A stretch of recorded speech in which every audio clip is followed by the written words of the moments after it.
The world fractured. Ceiling, wall, banister, then a sickening lurch into darkness as I tumbled. My scream felt ripped from my throat, swallowed by the violent descent. Pain exploded in my shoulder as it hit wood, then my hip slammed against another step, sharp, agonizing, blinding. Air punched from my lungs in a ragged gasp that tasted like dust and fear. I landed in a crumpled heap at the bottom, the unforgiving thud echoing in the sudden ringing silence of the house. Then footsteps, pounding down the stairs behind me, frantic but somehow rehearsed. My own son's voice, laced with a panicked energy that felt chillingly false. "Mom. Oh my God, Mom, are you okay? I tripped, I stumbled right behind you. It was an accident. A terrible accident." His face swam into view above me, eyes wide, mouth forming practiced words of concern. But behind the performance, behind the frantic mask, I saw it flicker. Just for a second. Something cold, empty, calculating. He reached for me, his hands hovering, perhaps unsure if he should touch the potentially broken body below. "Don't worry," he panted, pulling out his phone. "I'll call an ambulance right away. Just try to breathe, Mom." An accident. He kept saying it was an accident. But I knew. Lying there, waves of agony washing over me, I knew with chilling certainty what he had done. As his hand made a show of fumbling with his phone, my own fingers, driven by pure adrenaline cutting through the pain, found the small, smooth pendant hanging around my neck. It felt cool against my clammy skin. Cheap plastic, he'd called it once, with a dismissive sniff. Worthless costume jewelry. He had absolutely no idea. With a surge of desperate strength, I pressed the tiny, concealed button on its side. There was no click, no beep, nothing to give me away. Just a silent, invisible signal, slicing through the airwaves, a direct line to the police dispatcher, flagged as urgent. My son Mark, my only child, the boy I raised, had just pushed me down the stairs. And my cheap necklace was about to deliver the consequences right to our doorstep. My life, before that horrifying moment, hadn't been dramatic. For years it was blessedly ordinary, maybe even a little quiet after my husband David passed. My name is Carol, and I'm a woman who found herself navigating the unwelcome territory of widowhood in her late 50s. David's heart attack 3 years ago was sudden, brutal, leaving a gaping hole in my life and in our home. This house, a comfortable 2-story place in a leafy suburb, with rose bushes I painstakingly tended in the front garden, was our sanctuary. We'd filled it with 30 years of memories. The scuff marks on the doorframe tracking Mark's height as a boy, the faint scent of David's pipe tobacco clinging to his old armchair, the echo of laughter from countless family dinners around the big oak table. After David died, the silence felt oppressive, heavy. Mark, my son, then just turning 30 and finding his feet in a demanding marketing job, became my everything. He'd always been a sweet kid, perhaps a bit sensitive, eager for approval, but fundamentally good-hearted, I'd thought. In the raw, bewildering days after the funeral, Mark was my shadow, my support. He handled the endless paperwork, dealt with the lawyers, fielded calls from sympathetic relatives. He even learned how to make David's favorite casserole, though it never tasted quite the same. He'd call every single morning without fail. "Just checking in, Mom," he'd say, his voice a comforting anchor in my turbulent grief. He'd come over for dinner several times a week, bringing takeout or letting me fuss over him, patiently listening as I rehashed old stories about his father. He helped me figure out the online banking system David had always managed, fixed the leaky faucet in the kitchen, even mowed the lawn without being asked. I leaned on him heavily, perhaps too heavily, but he never once complained. He seemed to genuinely want to be there, to fill the void David left. Our bond felt unbreakable, forged in the crucible of shared loss. I felt protected, cherished, and profoundly grateful for his presence. I thought, despite my grief, that I was safe. I couldn't have been more wrong. The shift was insidious, almost imperceptible at first, like hairline cracks spiderwebbing beneath wallpaper. Maybe I saw them earlier than I admitted. But denial is a powerful bomb. It started subtly about a year after David's death, coinciding roughly with Mark meeting Tiffany. It was overwhelming. Bright lipstick, sharp perfume, clothes that screamed expense, and eyes that seemed to appraise everything and everyone for their monetary value. Mark was instantly captivated, utterly besotted. He started dressing differently, spending more lavishly on restaurants and weekends away I knew he couldn't really afford. Soon after, the casual mentions of money troubles began. A delayed commission check, an unexpected car repair bill, a short-term cash flow issue. He asked to borrow $500. Just until my bonus comes through, Mom, promise, he'd said, looking genuinely stressed. I wrote the check without a second thought. He was my son, of course I'd help. A couple of months later, it was $1,500. Tiffany's birthday is coming up and I wanted to get her something special.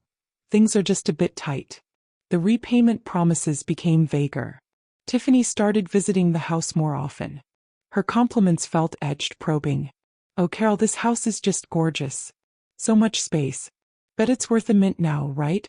She'd asked, trailing perfectly manicured fingers over the polished surface of David's antique writing desk. Another time, examining a silver-framed photo of David and me, she murmured, David must have had good life insurance, lucky you. Mark would just squeeze her shoulder, laughing it off. Tiff's just impressed, Mom. Don't mind her. But I did mind.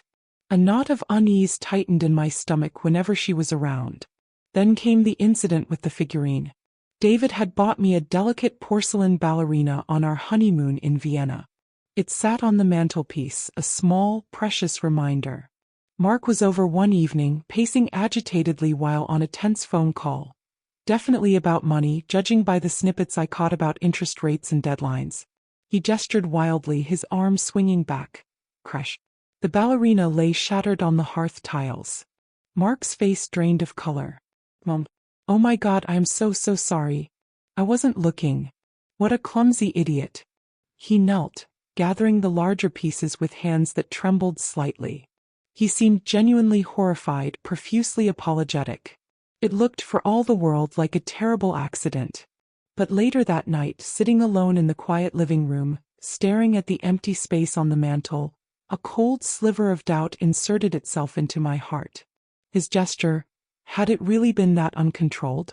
Or had the frustration in his voice found a physical outlet? The question lingered, unwelcome and unsettling. That sliver of doubt grew, nourished by a steady trickle of unsettling events over the following months. Mark's requests for money escalated from occasional asks to regular necessities for him. The amounts grew larger, 2,000 then 5. His apologies lost their sincerity, replaced by sighs and justifications that felt increasingly thin. Mom, you won't believe this, Tiffany's laptop died and she needs it for her influencing work. Can you help us out just this once more? I'll pay you back next month, swear. The promised paybacks never materialized. Instead, guilt trips became his weapon of choice. Don't you want me to be happy, Mom? Tiffany makes me happy. His visits felt different too. Less companionship, more reconnaissance. He'd offer to help with tasks he'd never cared about before. That attic must be full of old junk, Mom. Why don't I help you clear it out one weekend? Might be some valuable stuff up there we could sell. Or, let me organize your filing cabinet for you. Make sure all your important papers are easy to find. He even spent an afternoon fixing a supposedly loose floorboard right near the small safe where I kept important documents and some inherited jewelry. Each offer felt helpful on the surface, but the underlying current of acquisitiveness made my skin prickle. Small, inexplicable things kept happening. My spare set of house keys vanished from the hook by the back door. I found the lock on the garden shed tampered with one morning, though nothing seemed missing. Then there were the books he left stacked precariously near the top of the basement stairs. A heavy pile of encyclopedias. I nearly went tumbling down carrying a laundry basket. Whoops. Sorry, Mom.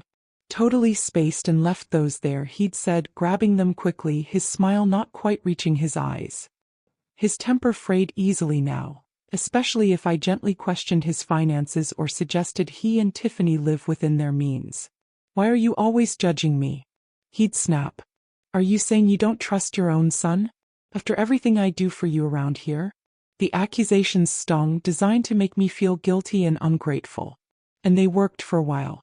I'd retreat, blaming his stress, telling myself I was being overly suspicious. But the anxiety was becoming a permanent resident in my gut. It was during this period, fueled by a rising sense of vulnerability and news of a few burglaries in the area, that I bought the necklace. I saw an advertisement online, personal safety devices disguised as jewelry. This one was deceptively simple, a smooth silver-colored pendant on a plain chain. It looked modern, unremarkable. Mark noticed it a few days after I started wearing it. "Your necklace, Mom?" he asked, squinting at it. "Looks a bit cheap, doesn't it?" I just shrugged, forcing a light smile. "Maybe, but I like how it feels." I didn't tell him about the hidden button on the side. I didn't mention the monitored security service, the direct link to the local police dispatcher, the GPS tracking. It felt prudent to keep its real function a secret. Some deep, primal instinct whispered that this knowledge was mine alone. A silent insurance policy against a threat I couldn't yet fully define, but felt closing in around me. The unease solidified into genuine fear as Mark's behavior spiraled downwards over the next few crucial weeks. The requests for money became demands, laced with desperation and an unnerving sense of entitlement. He showed up one afternoon looking terrible, pale, eyes bloodshot, clothes rumpled. He bypassed pleasantries entirely. "Mom, I need $10,000. Today." "It's not a request." My breath hitched. The bluntness, the amount, it was terrifying. 10,000? Mark, where would I possibly get that kind of money? What is going on? He waved away my questions, pacing the living room like a caged animal. "Doesn't matter what's going on. I just need it. Bad investment. I owe people, dangerous people, Mom." His eyes darted around the room, landing on the solid furniture, the paintings, the house itself. Then came the suggestion I dreaded. "Look, Mom," he said, trying to adopt a reasonable tone that cracked under the strain, "maybe it's time. Time to sell this place. It's way too big for just you. Think about it. You could get a lovely little condo, something manageable, and have a huge chunk of cash left over. Enough to help me out and live comfortably." When I refused, explaining calmly but firmly that the house was my home, filled with memories of David and financially secure, his face twisted into a mask of fury. The loving son vanished completely, replaced by a resentful stranger. "It's always about Dad. Always about the past." He spat, his voice thick with bitterness. "What about me? Your living son? I'm drowning here and you're clinging to memories and bricks." He then pushed harder, suggesting refinancing, a home equity loan, anything that would unlock the house's value. My continued refusal ignited a terrifying rage in him. "You'd rather sit here alone in this mausoleum than help me? Fine. Just fine." After that explosive argument, a chilling shift occurred. He started actively trying to isolate me. My sister Susan called, concerned she hadn't been able to reach me for 2 days. Mark later admitted he'd told her I was down with a bad flu and sleeping. Friends mentioned leaving messages he never passed on. He started bringing in the mail, shuffling through it before handing it over, claiming he was just saving me the trip to the mailbox. One evening, I walked into the study and found him hunched over my desk, drawers open, papers scattered. He jumped, slamming the main drawer shut, a flush creeping up his neck. "Just looking for a stamp, Mom," he stammered, avoiding my eyes. The lies were becoming bolder, clumsier, almost daring me to call him out. The final, terrifying piece clicked into place when I overheard him on the phone in the kitchen. He was speaking in low, urgent tones, thinking I was upstairs. I only caught fragments, but they painted a monstrous picture. "No other choice. Insurance payout. Has to look like an accident. She falls all the time. Tiffany agrees it's the only way." He ended the call abruptly, sensing my presence nearby. He turned, forcing a smile that looked grotesque on his tense face. "Just sorting out some work stuff, Mom." "An accident. The insurance." My blood ran cold. The shattered figurine. The books on the stairs.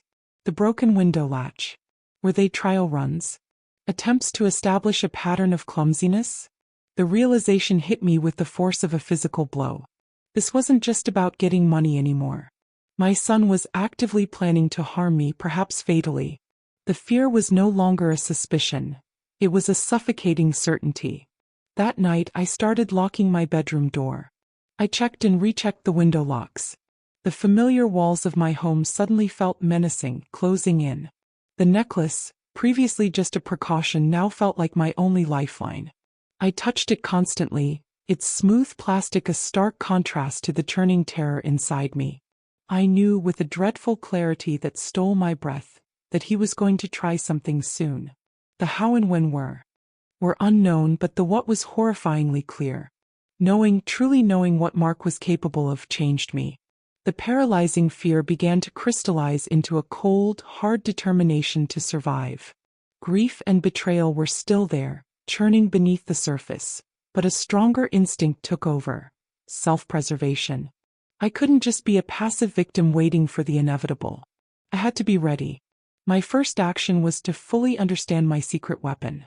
I retrieved the box and manual for the panic button necklace from the back of my closet.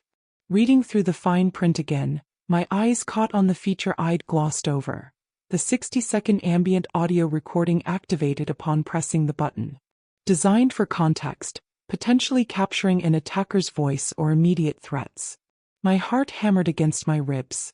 This wasn't just an alarm, it was a potential witness. I called the security company the next day from the library, using a payphone just to be safe. My voice was low, steady, betraying none of the fear gripping me. I confirmed the audio feature was active and explained, carefully, that I had concerns about potential coercion or an arranged accident from a family member experiencing financial distress. They were professional, reassuring. They updated my file, flagging alerts from my device for immediate police dispatch with a high-priority code, and assigned a specific police liaison who would be pre-briefed on the sensitive nature of the situation should the button be activated.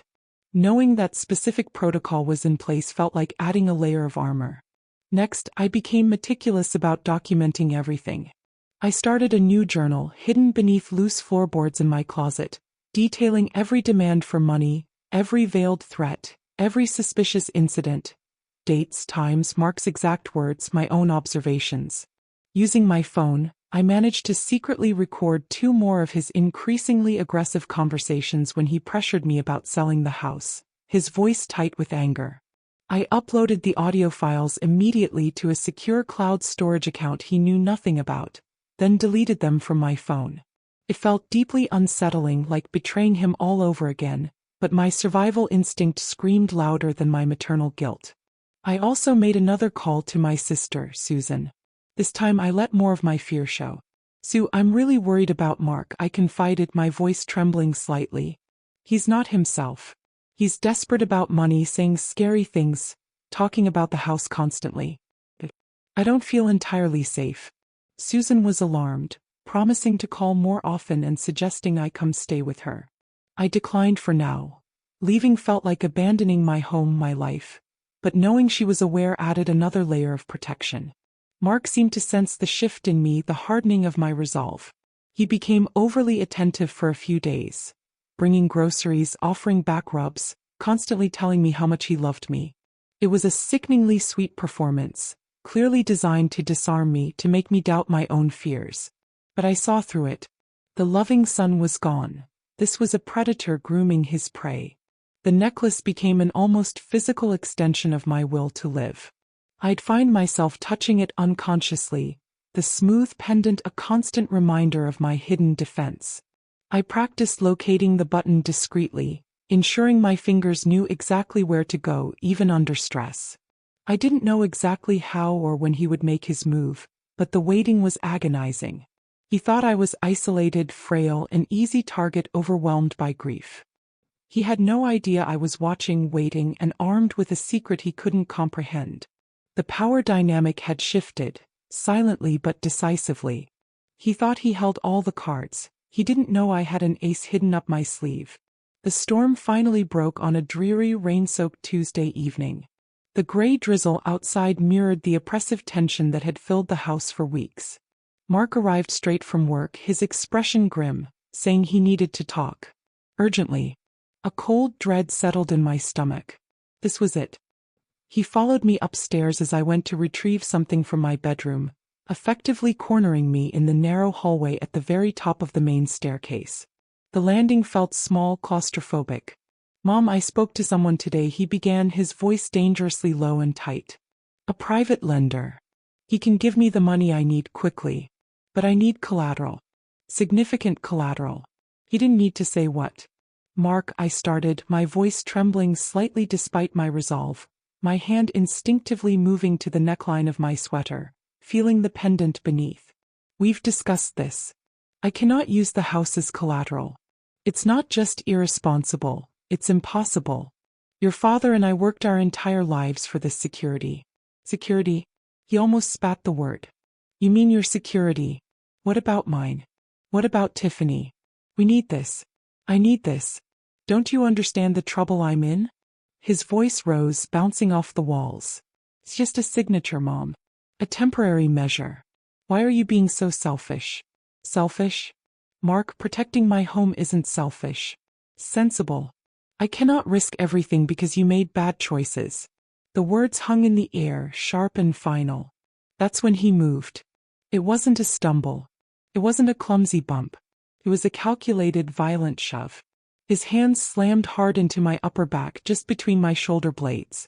The force was shocking, brutal, stealing my breath and my balance instantly. Time seemed to stutter, stretching and compressing. I saw the blur of the wallpaper, the familiar pattern of the runner on the top step rushing up, then falling away beneath me. There was a terrifying moment of weightlessness, a complete disconnect from the solid ground, then the horrifying lurch as gravity seized me. A scream tore from my lungs as I pitched forward into the void above the stairs. Flashes of memory exploded behind my eyes. David laughing in the garden, Mark as a gap-toothed kid proudly holding up a drawing, the shattered pieces of the porcelain ballerina on the hearth. Then came the first brutal impact, my shoulder cracking against the edge of a step. Then another, my hips screaming in agony. My head struck the banister post with sickening force. Darkness swam at the edges of my vision. I tumbled ragdoll-like down the seemingly endless flight of stairs, landing in a broken, twisted heap at the bottom. Every nerve ending screamed. Breathing was a jagged, painful effort. Through the roaring in my ears, I heard his footsteps pounding down after me. Mom. Oh my God, Mom. Are you okay? His voice was pitch-perfect panic, Oscar-worthy. I tripped. My foot caught on the rug. I stumbled right into you. Oh God, it was an accident. I swear. He knelt beside me, his face hovering above mine, a mask of feigned horror and concern. He pulled out his phone. Don't worry, Mom, don't move. I'm calling 911 right now. But his eyes, when they flickered down at me, were cold, assessing the damage. Was I conscious? Could I speak? As he made a show of dialing, my fingers, miraculously finding their target despite the jarring pain and disorientation, closed around the pendant. I pushed the button. Hard. A silent scream for help. He continued his performance, speaking loudly into the phone, presumably pretending to talk to an operator. Yes, my mother fell down the stairs. Top floor. She's conscious but badly hurt. Please hurry. He was probably planning to control the narrative, feed them the accident story from the start. Too late. My invisible alarm was already racing through the network. Help was coming. My help. All I had to do was hold on. Lying there, shattered in body and spirit, I focused on the simple act of breathing, visualizing flashing blue lights cutting through the rain-streaked darkness outside. It wasn't long before a faint, distant siren pierced the air. It grew rapidly louder, closer, unmistakable. Mark froze mid-sentence, his head snapping up, the color draining from his face. Confusion warred with dawning panic. Sirens? That fast. But, as called. He stared down at me, then whipped his head towards the front door as the sound grew deafeningly loud outside. Pure, undiluted terror washed over his features as he finally understood. He hadn't controlled this. I had. The arrival of the police and paramedics was swift and overwhelming.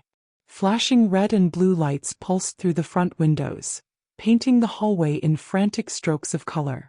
2 police officers entered first, their expressions serious, taking in the scene in an instant. Me, obviously injured and barely conscious at the foot of the stairs. Mark kneeling beside me, phone still clutched in his hand, looking utterly bewildered by their rapid arrival. What happened here? The lead officer asked, his voice calm but authoritative. Accident. It was a terrible accident. Mark blurted out, perhaps too quickly, too defensively. I tripped upstairs. I bumped her. She lost her balance and fell.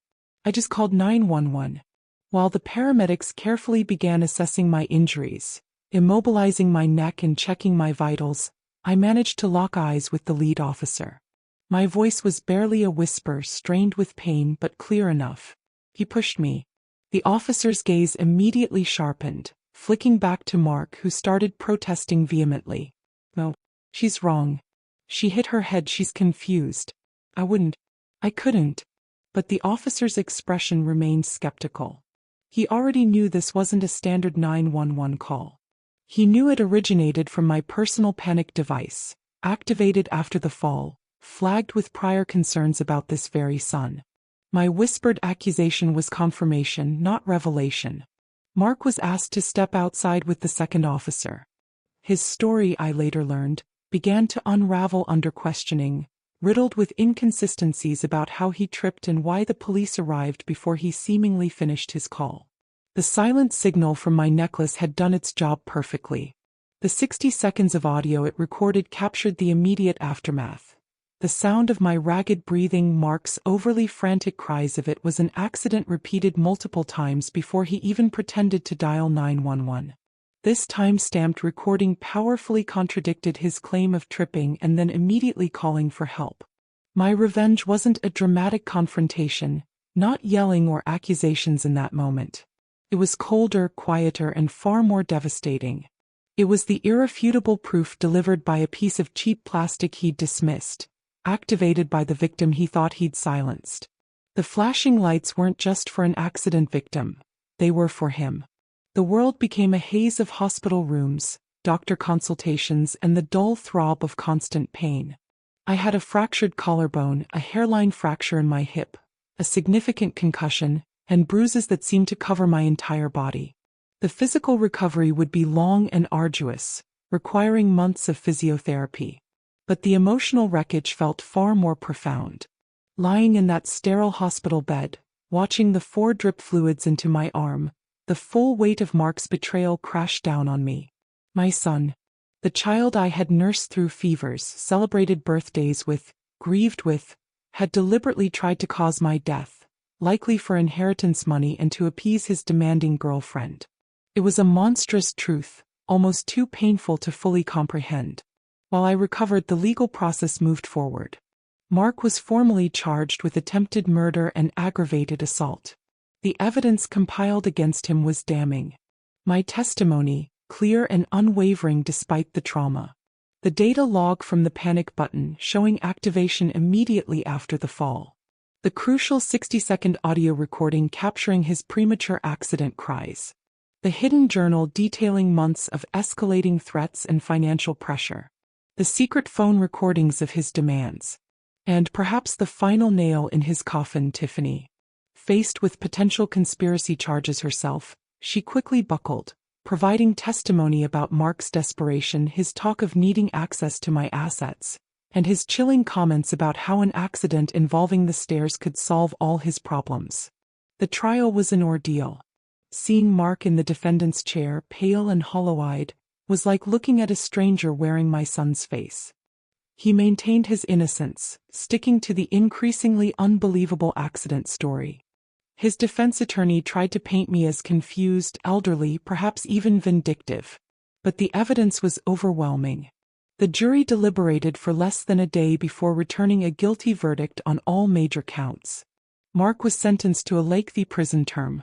There was no surge of triumph, no satisfying fist pump of victory.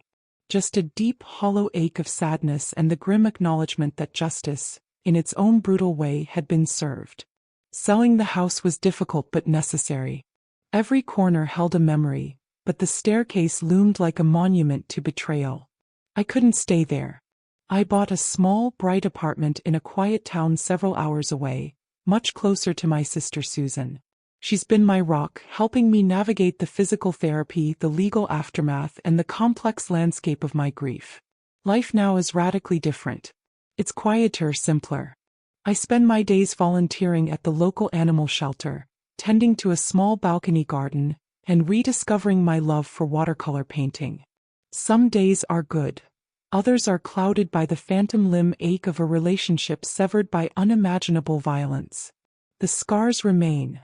The physical ones beneath my clothes, the emotional ones etched onto my soul. I learned the most brutal lesson. That darkness can reside where you least expect it, even in the heart of your own child. But I also learned about resilience. That cheap necklace, dismissed and unnoticed, became the instrument of my survival and his downfall. It reminds me that strength isn't always loud. Sometimes it's a silent button press in the dark. Sometimes the most profound revenge is simply choosing to live, to heal, and to find peace again on your own terms. I survived him. And that, perhaps, is the most important victory of all.